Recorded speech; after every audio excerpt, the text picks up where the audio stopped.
certain fee. I mean, you create with managed care sort of a uniformity among physicians in terms of services, do you not? In managed care, you have several ways of paying physicians. Good. Primary care physicians, and that's the internist, the pediatrician, the general practitioner, the family practitioners. Those are paid on, I'd say, a capitation basis. You assign them like 300 patients, and you pay them so much for each patient to take care of them. The fee-for-service, or the specialist, the cardiologist, the radiologist, they're still paid on a fee-for-service, but on a discounted basis, much discounted in terms of the system. But you have contractual relationship with these people to transfer patients from the primary care to the specialist, and you manage that process. So we still have fee-for-service medicine, but it's in a managed care setting, and it's only for a segment of the physician community. Hospitals are paid on a per diem. I mean, we pay Harry Hubbard hospitals $600 a day, no matter how long they stay in the hospital. Or we pay Vanderbilt maybe $800 a day, depending upon the cost structure of that hospital. But and those rates are negotiated between the managed care organization and the doctors, the managed care organizations and the hospital, managed care organization and the pharmacy, managed care organization and the lab company. All of those rates are negotiated. They're different for each one of us.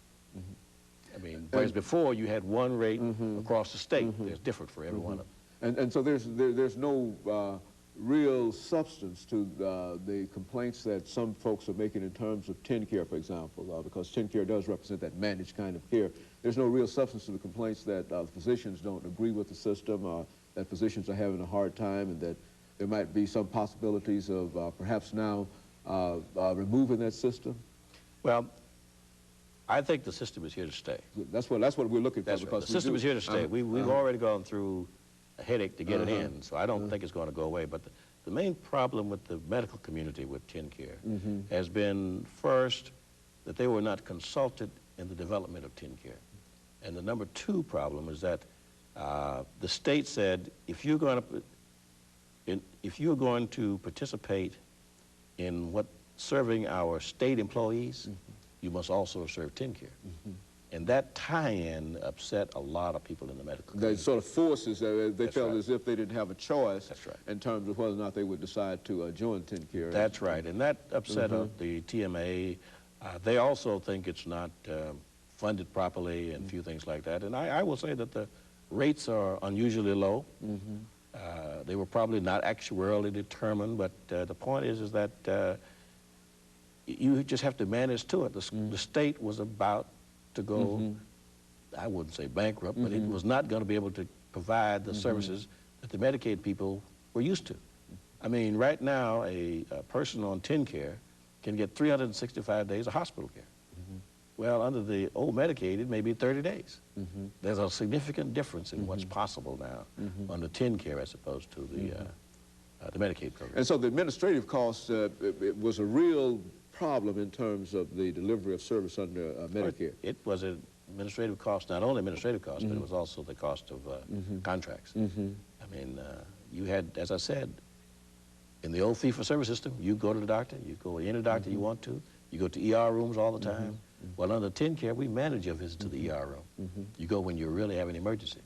You call our nurse and we'll talk to you on the telephone, and we may find that because your fever is not high enough to go, you may just take aspirin and go to bed.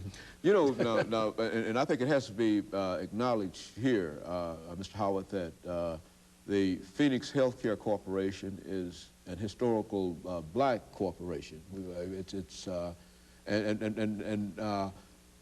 Let's talk about it from that perspective. I mean, simply from a minority perspective, what does it mean for a minority to be involved in the managed care health system, whether from an ownership position as you own Phoenix Healthcare Corporation, or from a medical position as physicians and etc. Let's talk about it from that perspective. Sure. Give us from that part of it. Yeah, there are 3 managed care organizations in TennCare that are operated by blacks.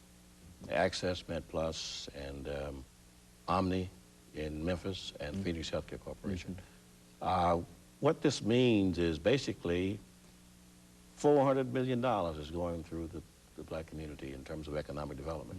That's in the management of those individuals. It means also jobs. We have about 50 people. I don't know how many Access Med Plus has. We have 50 employees. I would say we're a very diverse company. We have about 60%, maybe 60% of our people are minorities. We have many people. As a matter of fact, when I think about our company, we probably have only 5 people that have HMO experience. The rest were graduates of Fisk, of TSU, or and other institutions that are now working for us. I would say that what this means is that Phoenix Healthcare, we have the potential of being a significant healthcare provider or health insurer in the southeastern United States. We are going to be a large company.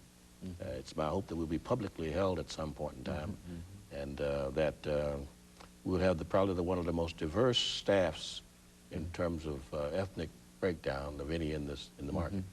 It shows it can be done. But I will say this, it didn't come with a lot of work. I mean, without a lot of work. I have a 7-day-a-week, and most of my people have 10-hour days.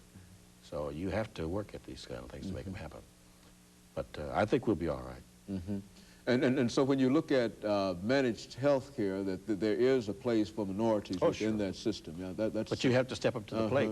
You have to step up to the plate and take the risk. There is no set-aside in this business.